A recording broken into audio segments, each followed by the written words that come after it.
The Three Little Pigs.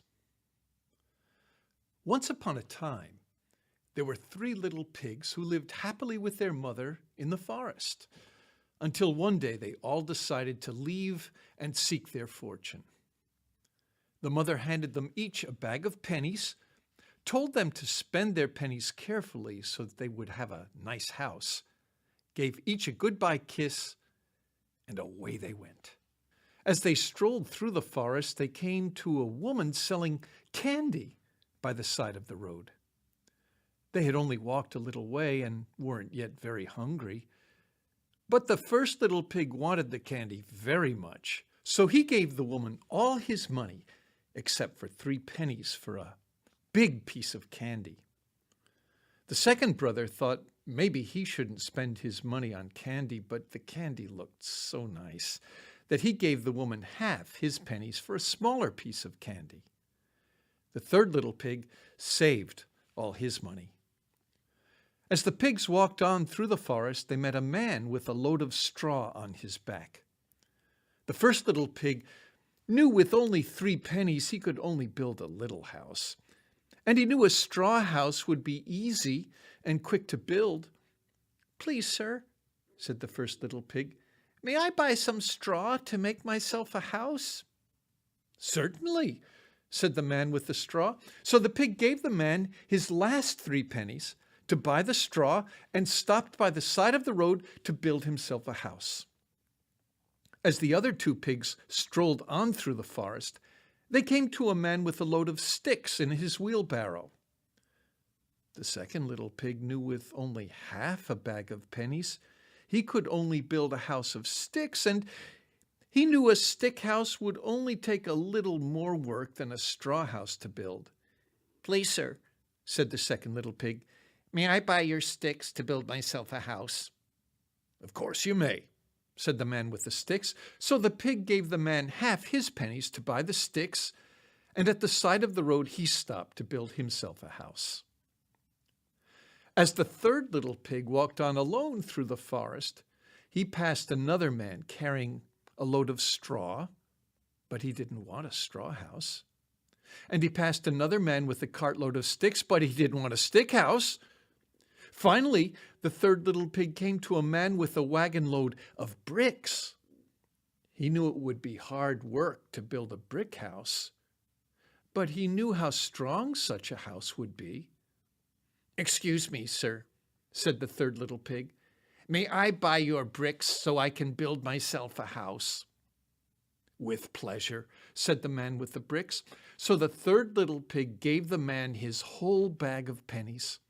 And there at the side of the road he stopped and began to build himself a fine house. The first little pig was taking a nap in his straw house when a big bad wolf walked up, knocked on the door, and said, little pig, let me come in." The first little pig woke up right away, heard the wolf, felt very afraid, and squeaked, "Not by the hair of my chinny chin chin." "Well," growled the wolf, "then I'll huff, and I'll puff, and I'll blow your house in." And he huffed, and he puffed, and he blew the house in, and the straws whooshed away, and the little pig ran as fast as he could to his brother's stick house.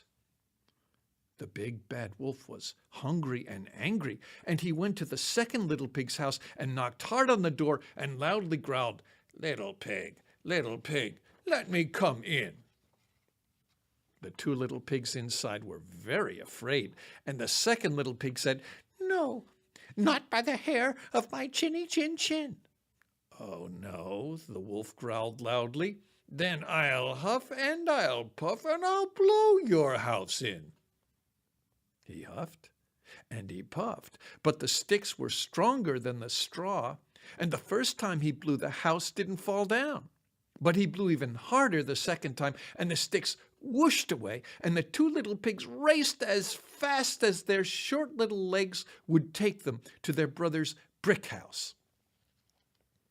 Now the big bad wolf was really hungry and really angry, and when he came to the brick house, he slammed on the door and roared, Little pig, let me come in." The first two little pigs inside were very afraid.